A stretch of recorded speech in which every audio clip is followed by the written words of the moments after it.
뉴스를 보시는 분들은 알겠지만 지금 저 중동의 시리아라고 하는 나라가 엄청난 내전으로 고통을 겪습니다. 이렇게 폭격을 받아가지고 도시 전체가 폐허가 되고 그러다 보니까 여기 살 수가 없죠. 그래서 이 사람들이 그것을 빠져나와서 난민으로 가는데 요르단 쪽으로도 가지만 북쪽에 터키로 해가지고 그리스로 해가지고 이들이 다 가고 싶은 곳은 유럽으로 가고 싶은 거예요. 유럽. 그래서 유럽을 향해서 여러 나라를 거쳐가지고 갑니다. 이 상황 속에서 작년 2015년 8월에 독일의 메르켈 총리가 자기들이 먼저 이 난민 80만 명을 받겠다. 이렇게 아주 통큰 결단을 선포했어요. 80만 명이면은 독일 전체 인구의 1%에 해당되는 어마어마한 거죠. 난민을 80만 받는다는 게 참 쉬운 일이 아니잖아요. 자, 그녀는 삶의 터전을 잃고 살겠다고 오는 이 사람들을 받아서 도와주는 그것이 우리들이 책임져야 할 우리의 일이다. 이것을 우리의 일로 받아들이고 그 일을 하자. 이렇게 국민들을 설득을 하고 또 주위의 유럽의 여러 나라들에게 함께 짐을 지자고 호소를 했습니다. 이 선한 정책에 동조하는 사람도 많이 있지만 반대하는 사람이 더 많은 것 같아요. 독일 내에도 극우 세력들이 있는데 당연히 이들은 반대하지만 아주 건전한 보수층도 이것을 반대합니다. 우리가 그런 사람들 받아들이면 큰일이다.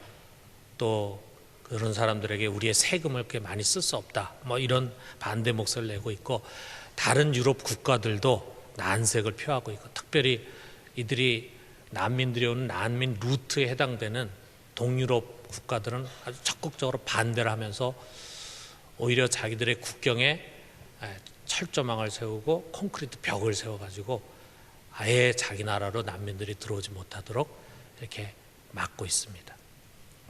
앞으로 어떻게 전개될지는 잘 모르지만 메르켈이 이 난민 정책을 성공적으로 해서 영웅이 될 수도 있겠고 얼마 전에 파이낸셜 타임즈라는 신문에서 아마 틀림없이 메르켈이 실패해가지고 올해 안에 실각이 될 것이다. 수상자리에서 물러날 것이다 하는 그런 예언이 맞을 수도 있을지 모릅니다. 지금 유럽은 이 문제로 나뉘어져 있어요. 한쪽은 이 난민들을 돕는 것이 우리들의 일이다. 이렇게 생각하는 사람들이 있고 다른 한쪽은 그게 왜 우리들의 일이냐. 남의 나라 난민, 자기들이 전쟁 일으켜가지고 만들어진 난민이 왜 우리들의 문제냐 하면서 등을 돌리는 그런 사람들이 있습니다. 이것을 우리의 일이다. 우리가 해야 할 일이다라고 생각하는 사람들은 이 난민을 위해서 파일을 나누는 그런 희생을 감수하려고 하고 있어요. 반면에 이건 우리의 일이 아니다라고 생각하는 사람들은 이것을 위해서 어떤 책임이나 희생도 거부하고 있습니다. 우리가 어떤 일을 놓고 이것이 내가 꼭 해야 하는 나의 일이다, 내 책임인 내 일이다라고 생각함에도 불구하고 거기에 열심을 내지 못하고 또 성실하게 하지 못하는 일들이 많이 있잖아요. 그런데 하물며 더구나 그 일이 내 일이 아니다, 내가 해야 할 내 일이 아니다 라고 우리가 생각하게 될 때 거기에 헌신할 수 있겠어요? 가령 예를 들어서 어떤 남자가 있는데 아주 가부장적인, 아주 보수의 가부장적인 그런 가정에서 교육을 받아서 그래가지고 이 집안일 이거는 여자가 해야 되는 일이다. 더더구나 남자가 부엌에 가는 거는 이건 위신에 떨어지는 일이다. 이렇게 생각을 하는 그런 남자가 있다면 참 부인 힘들죠. 물 한 방울 묻히지 않으려고 하고 손 하나 까딱하지 않으려고 한다. 왜? 자기 일이라고 생각 안 하니까. 그런가 하면은 집안일이라는 거는 부인과 함께 같이 나눠서 해야 할 나의 일이다, 자기 일이다 이렇게 생각하는 남편이 있다면 그런 남편과 함께 사는 여자는 참 편하겠죠. 그죠? 자기 일로 생각하니까 열심히 도와줄 거래. 도와주는 게 아니죠. 자기 일을 하는 거죠. 자, 여러분 우리가 한번 이런 걸 생각해 봐요. 이게 아주 가부장적인 그런 집안처럼 사실은 집안일은 부부가 같이 해야 되잖아요. 같이 해야 되는 일임에도 불구하고 그건 네 일이 아니다. 너 집안일 하지 말고 부엌에도 가지 마라. 이렇게 해서 가르쳐준 그런 가부장적인 집안처럼 신앙이라고 하는 것이, 교회가 우리가 꼭 해야 할 그 일을 우리 일이 아니라고 가르친다면, 그래서 정말 그건 꼭 해야 하는 일이고 열심히 해야 하는 일이고 책임을 다해서 해야 하는 일임에도 불구하고 관심도 없고 책임도 지려고 하지 않는 그런 사람을 만든다면 그 신앙이 건강하다고 할 수 있겠습니까?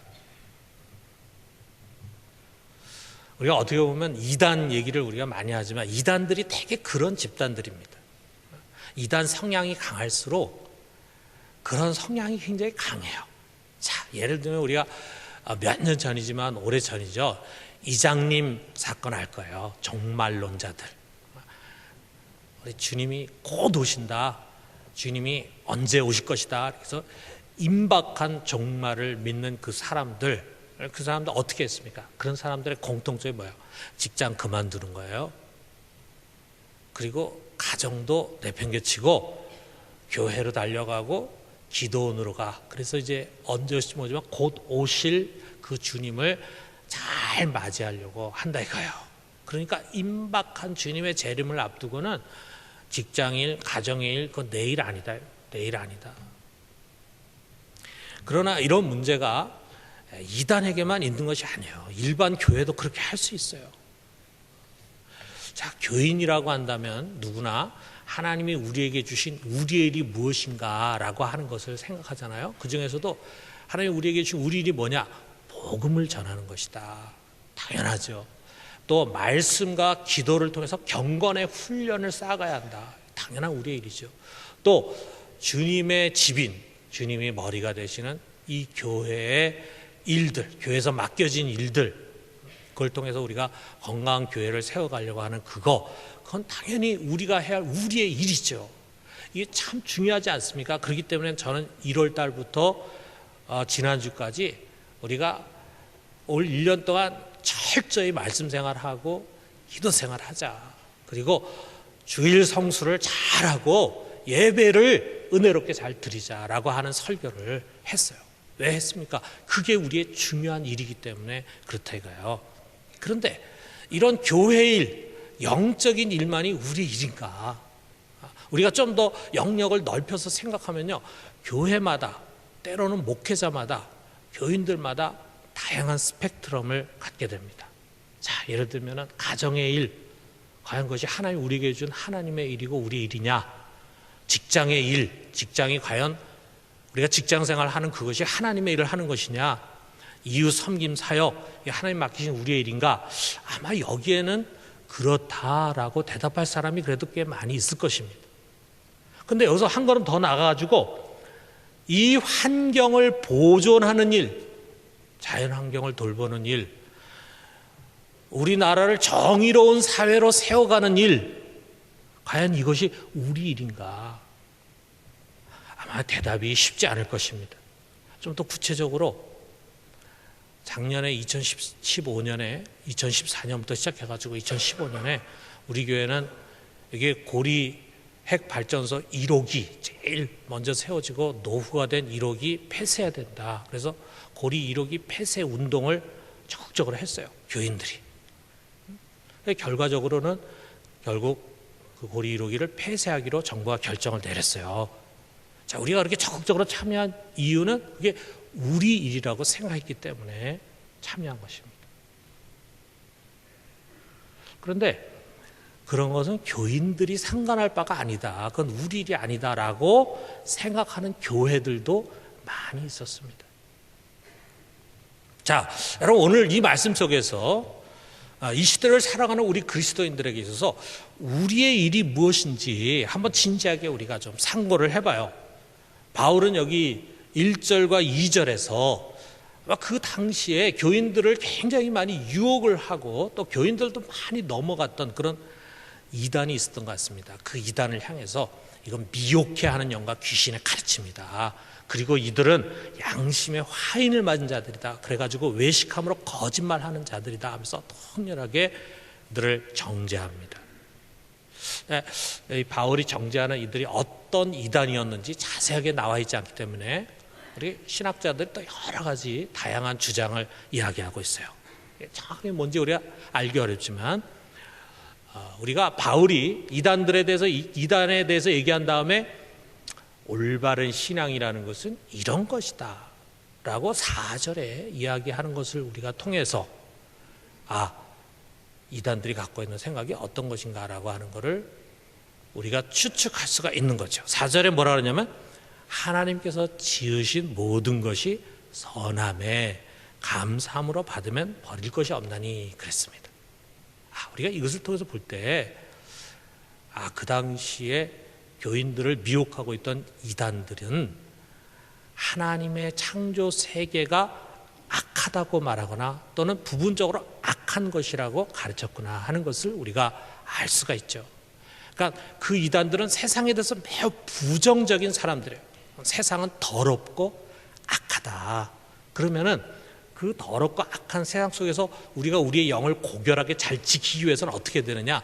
세상으로부터 가급적이면 도피해야 된다. 이렇게 이제 가르쳤다. 그런 이단들 중에서 아주 대표적인 것이 뭐냐면 영지주의라고 하는 것이었습니다. 영지주의. 그 영지주의라고 하는 것은 아주 강한 영육 이원론에서 출발을 합니다. 이게 무슨 말이냐? 영지주의는요, 보이는 물질 세계, 우리 지금 눈에 보이는 것들이 있잖아요. 이 보이는 물질 세계는 다 악한 것이다 그랬어요. 그래서 물질과 육체라고 하는 거, 이 사람에도 보이는 영역이 있고 보이지 않는 영역이 있잖아요. 보이는 육체는 이거는 죄로 오염이 돼 있어. 그래서 멸망당할 일시적인 거예요. 반면에 보이지 않는 영의 세계, 영혼의 세계는 선하고 영원한 것이다. 그렇기 때문에 구원은 뭐냐? 구원은 이 더러운 오염된 물질과 육신이라고 하는 감옥에서 우리 영혼이 빠져나가는 그것이 구원이다. 이렇게 생각하고 가르쳤대요. 근데 참 이것이 제가 여러분에게 이제 쭉 이야기하는 가운데 여러분은 그건 성경에도 있는 이야기인데 그건 내가 예전에 교회에서 들었던 이야기하고 비슷한 이야기인데 이런 생각을 아마 가질 수 있을 거예요. 그건 무슨 말이냐면 이들의 가르침이 성경 속에 부분적으로 있다 보니까 영향이 더 굉장히 강력했어요. 초대교회 영지주의 영향이 강력했고 많은 사람들이 이 이단에 많이 넘어갔다 이거예요. 자, 육체를 이렇게 부정하게 여기다 보니까 그러면 아주 중요한 우리의 영적인 교리에 배치되는 이야기를 하게 되는데 그게 뭐냐면 예수 그리스도가 육체로 오셨다라고 하는 것을 부인하는 거예요. 육체를 더럽다고 생각하니까 그러면 예수님이 더러움의 오염이 되는 거잖아요. 그러니까 예수가 육체로 오셨다는 걸 부인하기 위한 여러 가지 이론을 얘기하는데 그 중에 하나 가연설이라는 것이 있는데 예수님이 육체로 오신 것이 아니라 온 것처럼 보이는 거다. 노케시즘이라 그러는데 그런 이단들이 영지주의 일파로 있었다 이거예요. 그리고 이 보이는 세상을 창조한 창조의 신, 그 신은 우리 신약에 나오는 사랑과 구원의 하나님과 똑같지 않다. 그보다 열등한 데미우르고스라 그래가지고 저급한 신이다. 이 보이는 세계를 만든 창조의 신은 저급한 신이다. 이렇게 얘기했다. 자연히 이들은 육체와 관련된 것들을 부정하거나 하시했습니다. 특별히 우리 몸이라고 하는 육체라고 하는 건 욕구라는 게 있잖아요. 여러분 욕구, 우리 육체가 갖고 있는 욕구라는 게 다 잘못된 게 아니잖아요. 우리가 갖고 있는 욕구 이제 여러분 예배 드리고 난 다음에 여러분 속에 모락모락 욕구가 이제 피어오를 겁니다. 무슨 욕구겠어요? 배가 고프니까 먹고 싶은 식욕이 있지 않겠어요? 그런데 그런 육체 욕구를 다 죄악시하는 거예요. 그래서 아주 금욕이라 금욕, 먹지도 않고 자지도 않고 고행하고 하는 그런 금욕을 중요한 덕목으로 가르쳤어요. 왜 그러냐면 이런 육체 욕구를 거스름으로써 영혼이 정화가 되고 순결하게 된다. 이렇게 생각했다 이거예요. 그래서 이들이 가장 대적했던 욕구가 성욕과 식욕이었습니다. 그래서 여기 3절에 나오잖아요. 혼인을 금하고 어떤 음식을 먹지 말라 그랬대요. 혼인을 금했어요. 결혼하지 말라. 그 당시에 성적으로 타락한 모습들이 많이 보였기 때문에 더더욱 여기에다가 이제 초점을 맞췄을지 모르지만, 이들은 부부가 결혼을 하고 그 다음에 성관계를 갖고 그 자체를 타락한 세상의 원리로 이해를 했어요.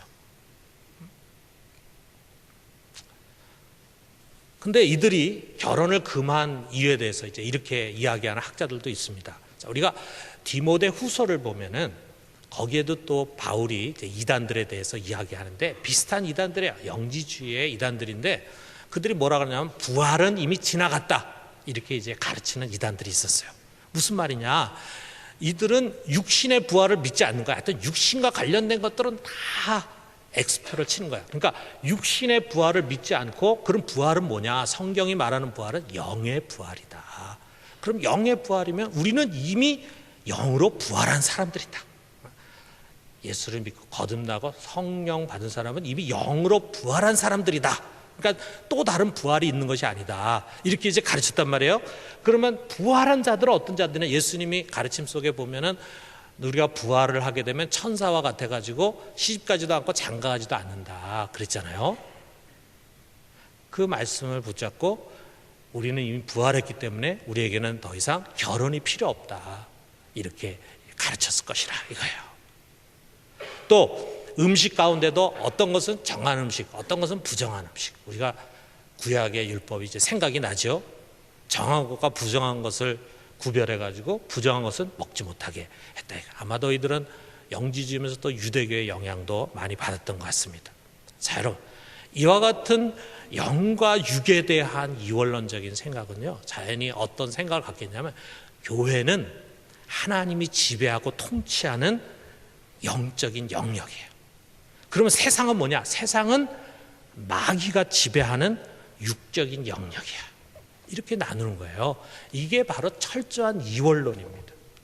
모든 것을 하나님의 통치 아래 두는 것이 아니라 하나님의 통치는 교회에만 있어. 믿는 자들에게만 있어. 그리고 세상은 악한 세상이고 마귀가 지배하는 세상이다. 이렇게 이제 이야기하는 거예요. 그래서 신앙이라는 건 뭐냐? 신앙은 영적인 일이다.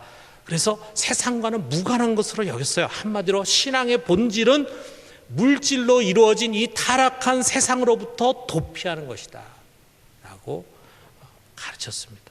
여러분, 오늘날 이단들이 여러 가지 종류가 많이 있지만 수많은 이단들은요 바로 이 이원론 위에 서 있어요. 그렇기 때문에 그 이단에 오랫동안 있다가 이렇게 나온 사람들은요 사회 적응이 안 됩니다. 왜냐하면 이 사회하고는 완전히 분리된 세계, 이 사회라는 것, 세상이라는 것을 악한 것으로 규정하기 때문에 이것과 완전히 분리된 자기 논리를 가지고 일종의 개토를 이루다 보니까 그 안에서 그게 맞다고 생각하고 살던 사람들이 갑자기 사회에 나오면은요 모든 게 다 낯설고 이방인처럼 생각이 되는 거예요. 그런데 이런 이단들뿐만이 아니라 우리 주위에 보면요 경계선에 와 있는 신앙들이 있어요. 이단이라고 교단에서 정죄하진 않았지만 굉장히 문제가 있고 그리고 불건전한 신앙들이 있습니다. 이런 신앙들 보면은 대부분이 아주 철저한 이원론이에요. 아니 어떻게 보면은 많은 한국의 교회들 속에 이런 이원론적인 성향이 강합니다. 그렇다면은 정말 무엇이 옳은 신앙이냐? 오늘 이 바울이 이 그릇된 이원론적인 영지주의를 비판하면서 너희는 이 신앙을 가져야 된다라고 제시하는 이 말씀을 가지고 우리가 한번 우리 자신의 생각을 그 말씀에 복종시키는 시간을 갖도록 합시다. 자, 첫째로는 뭐냐 하면 하나님이 지은 모든 것이 선하다. 4절에 참 성경 안에도 참 다 소중한 말씀들이지만 참 이 귀한 말씀인데 우리 같이 한번 읽어봅시다. 하나님께서 지으신 모든 것이 선함에 감사함으로 받으면 버릴 것이 없나니. 그래서 하나님이 지으신 모든 만물이 선하다. 분명히 우리 눈에는 참 혐오스럽고 또 부패하고 또 이그러지고 잘못된 것들이 보임에도 불구하고 이렇게 선포해요. 하나님 지으신 모든 것이 선하다. 자, 그 근거가 어디에 있습니까? 하나님이 우리가 잘 아는 것처럼 창세기 보면은 하나님이 6일 동안 세상을 이제 창조하셨다 그랬는데 그 매일매일 창조하시면서 일이 다 끝나면은 그 자신이 창조하신 것을 바라보면서 뭐라 그랬습니까? 보시기에 좋았더라. 하나님 보시기에 흐뭇했다는 것은 조금 더 흠이라든지 또는 부족함이 없는 그야말로 A학점이래. A학점, A 플러스. 그가 만드신 모든 창조물이 다 좋고 선한 것이다. 그런데 여러분, 바울이 이것을 과거형으로 표현하지 않았어요. 예전에 하나님이 처음에 세상을 만들었을 때는 그가 만든 모든 만물은 좋은 것이고 선한 것이었었다. 이렇게 과거형으로 말한 것이 아니라 현재형으로 말해요. 다시 말하면은 인간의 죄가 타락한 지금도 변함없이 만물은 선한 것이다. 이렇게 가르치고 있습니다. 여러분, 이게 우리들의 신앙의 대전제입니다. 이것은 우리 하나님의 창조 세계에 대한 강한 긍정이면서 동시에 영과 육의 구별이 없이 모든 세계가 다 하나님의 세계라고 하는 것을 선포하는 거예요. 육의 세계 또는 이 세상이 마귀에게 속한 것이 아니고 마귀가 지배하는 것이 아니라 하나님께 속한 것이고 하나님이 통치하시는 것입니다. 특별히 예수 그리스도께서 십자가에서 승리하신 이후에 하늘과 땅의 모든 권세가 주님의 앞에 무릎을 꿇게 됐어요. 모든 것이 다 선하다. 우리 하나님은 우리 영혼만 통치하시고 다스린 분이 아니라 우리 영혼과 육체와 또 영적인 세계뿐만 아니라 물질 세계 모든 것을 다 소유하시고 지으시고 또 다스리시는 분이라고 하는 거예요. 여러분, 세상을 구성하는 모든 자연세계가 다 선하다고 하는 것을 말합니다. 그뿐 아니에요. 하나님께서 세상을 위해서 만드신 기관과 제도들도 있어요. 그것도 다 마찬가지입니다. 인간을 남녀로 만드셨죠. 그래가지고 만나서 한 몸이 되어서 가정을 갖게 하셨잖아요. 그리고 그 인간들로 하여금 번식하고 번성하게 하셨습니다. 그리고 그들을 통해서 거대한 공동체를 만들게 하시고 그 질서를 유지하기 위해서 국가라고 하는 제도를 두셨다 이거예요. 더 나아가서 하나님이 우리를 다른 짐승과는 달리 하나님의 형상을 따라서 만들게 했잖아요. 그래서 죄를 지어서 그 거룩함과 선함은 사라졌지만 우리 속에 그 하나님의 형상을 따라 그의 탁월한 지혜와 감성이 주어져 있어요. 그래 우리 인간은 이것을 가지고요 학문과 과학을 발달시킨 거예요. 그래서 죄로 인해서 병이 오고 죽음이 왔지만 어떻게든지 그것을 극복하기 위해서 의학이 발달했잖아요. 의술이 발달했잖아요. 그리고 농기구부터 시작해가지고 온갖 복잡한 기계를 만들어갑니다. 하나님의 창조 세계를, 이 자연 세계를 보다 객관적으로 정밀하게 관찰해내고 규명해내는 과학이 막 발달해 왔잖아요. 여러분, 이 모든 것은 하나님의 지혜의 산물입니다. 하나님께서 우리에게 그의 형상을 따라 만들어가지고 그 지혜를 주지 않았으면 어떻게 해서 우리도 지금 짐승과 똑같은 거죠. 여러분, 짐승 속에 무슨 과학이 있습니까? 학문이 있습니까? 없잖아요. 그것뿐만이 아니죠. 우리 인간은 노래를 합니다. 음악이 발달합니다. 악기를 연주해요. 또 시를 읊어요. 소설을 씁니다. 이 모든 문화와 예술이 어디서 온 것입니까? 이것은 죄의 산물이 아니라 하나님의 창조의 산물입니다. 그렇기 때문에 우리는 감사해요. 감사. 이 모든 것을 하나님으로부터 온 선물로 고백하고 감사함으로 받는 거예요. 이 감사함으로 받는다는 거, 여러분, 만약에 이 모든 것이 우연이나 또는 자연적으로 만들어진 것이라고 한다면 감사할 이유가 어디 있겠어요? 감사할 대상이 어디에 있겠어요? 감사야말로 우리 신앙의 특권 아니겠어요? 여러분, 우리는 이 모든 것이 우연히 저절로 만들어진 것이 아니라 이 모든 보이는 것이 보이지 않는 하나님으로 말미암아 만들어진 것임을 믿습니다. 여러분, 이거 믿으십니까? 그렇기 때문에 예수님께서 이 세상에 선한 분은 오직 한 분이시다 라고 말씀하셨잖아요. 유일하게 선하신 그 하나님이 그의 선하신 뜻을 따라서 만든 것이기 때문에 모든 것이 선한 것임을 우리는 믿는 것이라 이거예요. 이 감사한 마음을 가지고 하나님의 모든 세계를 우리가 받으면 버릴 것이 하나도 없다. 모든 창조물, 이 세상이 다 우리 하나님 아버지의 것이기 때문입니다. 그렇다면 여러분, 우리가 이것을 진정으로 믿고 그의 지으신 모든 창조 세계를 선하다고 고백하면서 감사함으로 받는다면 왜 신앙인으로서 우리의 일이 교회 안에만 머물러야 합니까? 그가 창조한 이 세계를 돌보는 것이야말로 우리 일이 아니겠어요? 이것이 버릴 것이 없는 하나님의 선한 세계일진데 그것을 보살피고 바르게 세워가는 것이 왜 우리의 일이 아니란 말입니까?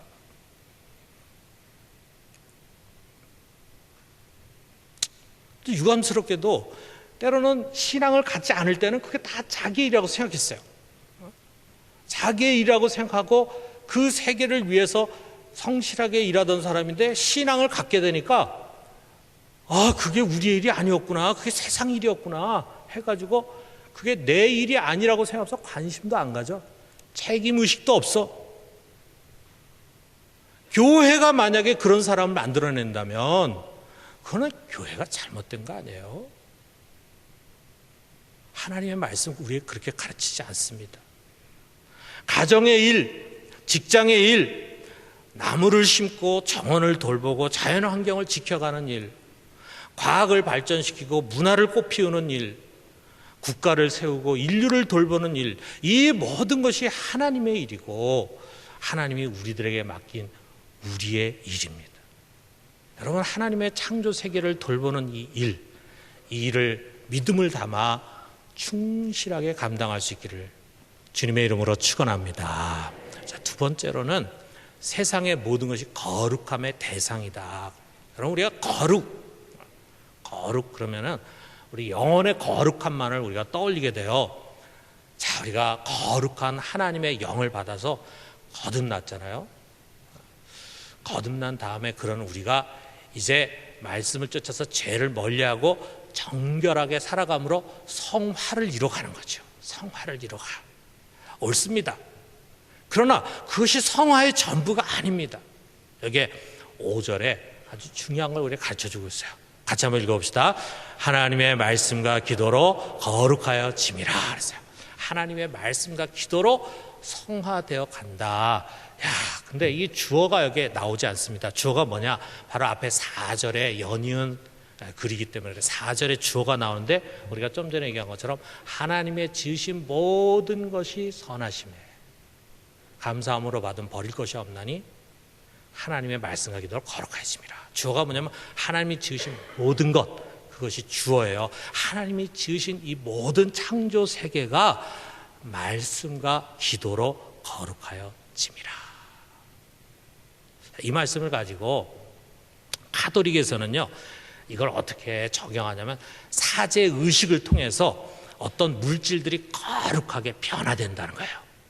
우리 가톨릭에는 그런 의식이 있잖아요. 뭐 기름 뿌리고 막 이렇게 하면은 그 물질이 거룩한 것으로 변화된다. 근데 여러분, 그거 아닙니다. 이 말씀은 그런 제의적인 의미가 아닙니다. 여러분, 이 세상 만물이라고 하는 것은 변함없는 하나님의 선한 창조물에 틀림이 없어요. 그런데 선한 창조물인데 많은 것들이 병들고 상처나고 오염되고 왜곡이 되어 있습니다. 자, 예를 한번 들어보면요, 여러분 집에 개, 강아지를 키우는 분들 있잖아요. 얼마나 사랑스럽습니까? 근데 정말 가족이죠, 가족이 되는 거죠. 사랑스럽죠. 참 좋죠. 그런데 그 개가 말이에요, 산책을 나갔는데 주인도 모르게 어느 날 찐득이가 그 몸에 붙었어요. 그래가지고 이놈의 찐득이가 피부병을 옮겼어. 그래가지고 그 개 몸에, 온몸에 피부병이 났어. 그래서 몸에 그냥 고름이 질질 나오고 막 그러면서 막 냄새가 막 납니다. 자, 개가 이쁘게 건강하게 잘 자랄 때는 우리 가족이고, 병들고, 그리고 냄새나고 그러면 이제 우리 가족 아닙니까? 그래서 내다 버립니까?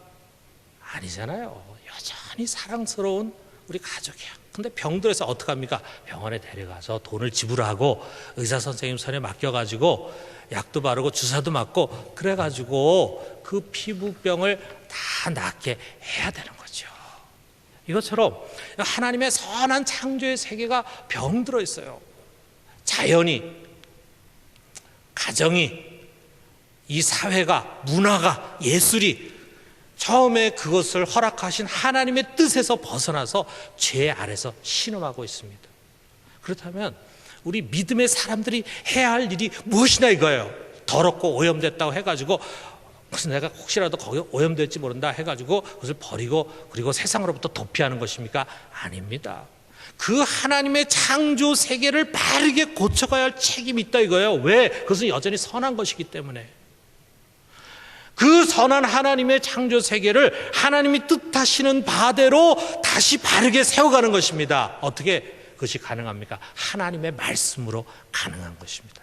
그렇기 때문에 먼저 그 하나님의 말씀을 받은 우리들이 그 일을 해야 돼요. 어떻게 합니까? 우리가 먼저 가정을 바르게 세워가는 거예요. 가정, 여러분 가정이 중요하지 않습니까? 부부간의 사랑과 순종의 관계, 부모 공경, 자녀 교육, 이게 예수 그리스도의 십자가로 말미암아 우리에게 주시는 가정에 대한 하나님의 뜻이잖아요. 이게 우리 가정에서 실천이 돼야 되잖아요. 이걸 통해서 우리 가정이 건강한 가정으로 세워져야 되잖아요. 우리 믿는 사람이 교회 와서는 열심히 신앙생활 하는 것 같은데 가정은 엉망이고, 가정에 가면 하나님 말씀이고 뭐고 다 집어 던지고 그냥 세상 사람들이 생각하는 그런 방식을 쫓아서 가정을 세워가 되겠습니까? 우리가 세상 풍조를 쫓는 것이 아니라 하나님의 선하시고 기뻐하시고 온전한 뜻이 무엇인지를 잘 분별하고 그 뜻에 합당한 가정을 세워가도록 노력해야 된다. 그게 우리들의 일입니다. 또 직장에서 주어진 일을 충실하게 하되 사람에게 하듯 하지 말고 죽게 하듯 그렇게 해라. 성실하게. 세상 풍조를 쫓아서 그저 거짓과 부정에 타협하면서 불의한 재물을 탐내지 말고 주어진 것에 만족하면서 행복한 직장 생활을 하는 것이 우리 그리스도인 직장인들의 참된 모습이 아니겠습니까? 국가의 정의가 물같이 그리고 공법이 하수같이 흐르도록 해야죠. 국가가 부패하고 불의하게 나가는데 그것을 그냥 바라만 보고 있으면 안 되지 않습니까? 인간의 욕심으로부터 이 자연 환경을 보존하는 것입니다. 이것처럼 하나님의 말씀을 쫓아서 세상을 고쳐가는 거예요.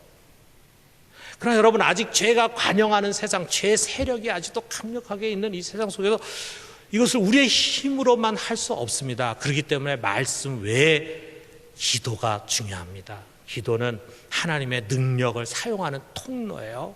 그래서 우리가 하나님이 우리에게 기도라고 하는 큰 무기를 주셨어요. 그래서 우리가 주님의 이름으로 기도할 때 불가능해 보이고 도저히 내 힘으로는 저걸 변화시킬 수가 없는데라고 생각했던 그것이 변화되는 역사가 일어난다 이거죠. 그래서 하나님의 능력으로 그와 함께 이 세상을 변혁시켜 가는 것입니다. 병든 것을 치료하고 새롭게 만들어가는 것입니다. 이렇게 해서 하나님의 모든 창조물은 하나님의 말씀과 기도로 거룩해져 가는 것입니다. 여러분, 이것이 바로 우주적인 성화입니다. 하나님 모든 창조물이 말씀과 기도로 거룩해져 가요. 그리고 이 성화의 과정에서 하나님의 창조 세계는 그의 뜻에 합당한 모습으로 변해가고 그의 다스림을 받게 되는 것입니다. 이것이 바로 하나님 나라 사역입니다. 여러분, 우리가 하나님 나라 사역이 가장 중요한 것은 물론 복음을 전하고 그 사람 예수 믿게 하는 그것이지만 그것으로 끝이 아니라 결국은 하나님의 이 모든 창조 세계가 하나님의 말씀에 합당한 모습으로 빚어가고 그의 다스림 받도록 하는 그것이 하나님 나라 사역이다. 그것이 이 시대에 우리 그리스도인들, 주님의 제자들에게 주어진 사역입니다. 그리고 이 하나님 나라, 우주적인 성화라고 하는 것은 우리 시대에 완성되는 것이 아니라 주님께서 다시 오시는 그날 완성이 되는 거예요.